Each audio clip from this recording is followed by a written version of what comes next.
La yasqa qaumin qaum, jangan saling cela. La yabta ba'dukum ba'dha, jangan bergosip. Assalamualaikum warahmatullahi wabarakatuh. Assalamualaikum. Begini Ustaz, ya. Ibu saya pernah bermimpi, di dalam mimpinya tersebut ibu saya bertemu anak kecil. Lalu anak kecil itu berkata, "Ibu, saya juga anakmu." Setelah itu ibu saya membuat rumah kecil dari kayu dengan tujuan berbagai tempat sebagai tempat tinggalnya. Selain tempat tinggal juga diberikan perlengkapan seperti sandal, baju, celana dan lain-lain. Pertanyaan, apakah itu jin Ustaz? Apakah ini musyrik? Mohon penjelasannya. Baik, pertanyaannya mimpi itu datang berapa kali? Berkali-kali. Kalau cuma sekali jangan juga dianggap dulu. Ya, mimpi sekali itu mungkin juga ada gambaran, mungkin setan yang datang dalam mimpi, mungkin jin yang datang dalam mimpi. Karena kita tidur, setan tidak tidur. Makanya kita berlindung kepada yang tidak pernah ngantuk. Tuh ya, kita tidur, setan tidak tidur. Makanya setan datang lewat tidur. Karena itu kita berlindung kepada Allah yang tidak mengantuk. Setan tidak tidur, tapi masih ngantuk. Masih mungkin ngantuk. Ya, tapi Allah tak pernah tidur, ngantuk pun tidak. Allahu la ilaha illa huwal hayyul la ta'khudhu sinatun wala. Makanya setan pernah ngasih bocoran kepada sahabat Abu Hurairah. Apa bocorannya? Abu Hurairah diminta menjaga harta tertentu. Ketika diminta jaga, datang kemudian seorang mau ngambil nyuri, ketahuan, ditangkap.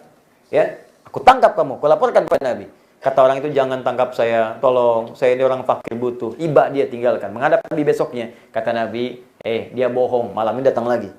Kata Abu Hurairah, saya tangkap malam ini. Begitu betul malam itu datang, iba lagi. Lu tolong saya, iba lagi. Datang lagi pada Nabi besoknya. Ya Rasulullah, tapi dia fakir, dia bohong, malam ini datang lagi. Baiklah, malam ini nggak akan aku biarkan. Bilang apapun aku tangkap. Begitu malamnya datang lagi, langsung ditangkap. Kamu jangan bicara apapun, aku tangkap kamu sekarang. Sebentar.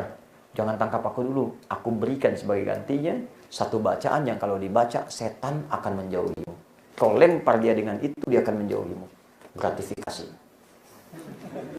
Bengong kan? Bingung. Ya, bukan nggak mau nangkap. Karena saking sedang bengong begini, dibacakanlah. Kalau ada setan, lempar, bacakan dia dengan ayat kursi. Jadi setan sendiri mengakui kalau dibaca ayat kursi, dia pergi. Kenapa? Karena dia datang lewat tidur, sedangkan Allah tidak mengantuk, apalagi tidur. Makanya setiap akan tidur, disunnahkan salah satunya membaca ayat kursi. Tapi kan setan sekarang lebih cerdas, Ustaz. Nggak cukup dilempar dengan ayatnya, cukup lempar dengan kursinya sekalian. Ya, baca Mu'awwadzatul Falaq. Ya, Al-Ikhlas, Al-Falaq, An-Nas, baca ayat kursi sebelum tidur. Jadi kalau dia datang lagi misalnya, aku anakmu, datang lagi seperti itu, sekali, dua kali, tiga kali, runtut, ingat-ingat. Ada nggak kejadian-kejadian dulu? Kan? Yang mungkin terkait dengan kejadian, tiba-tiba ada yang mengata anak dan sebagainya. Atau ada yang minta tolong dan sebagainya. Jangan kemudian disikapi dengan perbuatan-perbuatan yang tidak ada hubungannya. Ya, misal, ini bikin rumah-rumahan, rumah kecil misalnya. Rumah kecil siapa yang mau ngisi? Datang nggak anaknya di situ? Ya, ada nggak orangnya? Dan sebagainya. Justru ketika itu kemudian dibuat perlengkapan-perlengkapan yang tidak digunakan manusia, maka jin yang masuk ke dalamnya. Ya, jin yang masuk ke dalam. Hati-hati kalau jin sudah masuk dan sudah hadir di lingkungan, dia nggak mau tinggalkan tuh. Ya, kecuali kita sendiri yang kemudian menggugurkan itu, kemudian menghilangkannya, mengembalikannya. Gampang kalau Anda mendekat kepada Allah, dengan sendirinya setan nggak punya kekuasaan. Ya, awas.